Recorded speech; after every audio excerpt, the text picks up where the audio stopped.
ఇప్పటికీ నేను చెప్తా, గవర్నమెంట్ హాస్పిటల్కి బైబిల్ పట్టుకుపోతుంటారు చాలా మంది. అక్కడ మిమ్మల్ని ఎవరైనా ప్రార్థన చేయమని అడిగారా? అడగలే. అయినా వెళ్ళిపోయి బెడ్ దగ్గరికి వెళ్ళిపోయి, అమ్మ నేను ప్రార్థన చేస్తానే అని బైబిల్ పట్టుకుని, ఈ మధ్య తయారైంది ఈ సంత, ప్రార్థన చేస్తానని వెళ్ళి ఆ బైబిల్ ఇలా పట్టుకుని, అమ్మ కళ్ళు మూసుకొని ప్రార్థన చేస్తాను, మళ్ళీ బైబిల్ ఇలా తిరుగుతున్నారంట. అంటే ఇప్పుడు ప్రార్థన చేసిన తర్వాత ఆ బైబిల్ ఏం పెట్టాలి? కానుక పెట్టాలి. సిగ్గు లేదా అలాంటి పనులు చేయడానికి? వీళ్ళకి ఎక్కడుంది బైబిల్లో అడగకుండా వెళ్ళి ప్రార్థనలు చేసేయండి అని? అడగకుండా వెళ్ళి కొబ్బరి నూనె రాసేయండి రోగులకని ఉందా బైబిల్లో?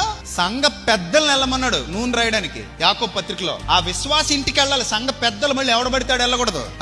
రోగి అయిన వాడు కబురు పంపాలి. కబురు పంపితే సంఘ పెద్దలు వెళ్ళాలి. అది కూడా ఆయుర్వేద వైద్యులు ఒక భాగం. ఆ నూనె అంటే మెడిసిన్ ఇచ్చినట్టు. వెళ్ళి దేవుడు ప్రార్థన చేసి రండి అంటే గవర్నమెంట్ హాస్పిటల్ చుట్టూ తిరుగుతారంటే నాకు అర్థం కాదు.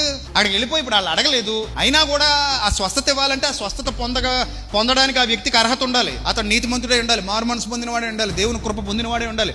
లేకపోతే దేవుడు అనీతిమంతుల ప్రార్థన ఆలకించడు, వినడు. అతను ఇంకా దుర్మార్గపు స్వభావంతో ఉంటే, నువ్వు బైబిల్ పట్టుకెళ్ళిపోయి ప్రార్థన చేసినా కూడా, అతడు పాపంతో ఉంటే, ఆ పాపంలోనే బ్రతుకుతుంటే, ఇతరులకు అన్యాయం చేసే పరిస్థితిలో ఉంటే, రక్షణ పొందలేని స్థితిలో ఉంటే, దుర్మార్గపు వ్యక్తిత్వం కలిగిన వాడు అయితే, అతను మంచం మీద ఉన్నా కూడా నువ్వు బైబిల్ పట్టుకెళ్ళి ప్రార్థన చేసే దేవుడిని ప్రార్థన విని అతనికి స్వస్థత ఇవ్వడు. కానీ గవర్నమెంట్ హాస్పిటల్ చుట్టూ తిరుగుతున్నారు చాలా మంది. అసలు అలాంటి వాళ్ళు క్రైస్తవులే కాదు నా లెక్కల ప్రకారంగా. ఎవడైనా బాధపడినా ఐ డోంట్ కేర్. అసలు క్రైస్తవులే కాదు. నేను ఎవడెళ్ళమన్నాడు అసలు గవర్నమెంట్ హాస్పిటల్కి? నీ బంధువు ఉంటే వెళ్ళి ప్రార్థన చేయి, తప్పులేదు. నీ సంఘ బిడ్డ ఉంటే వెళ్ళి తప్పులేదు.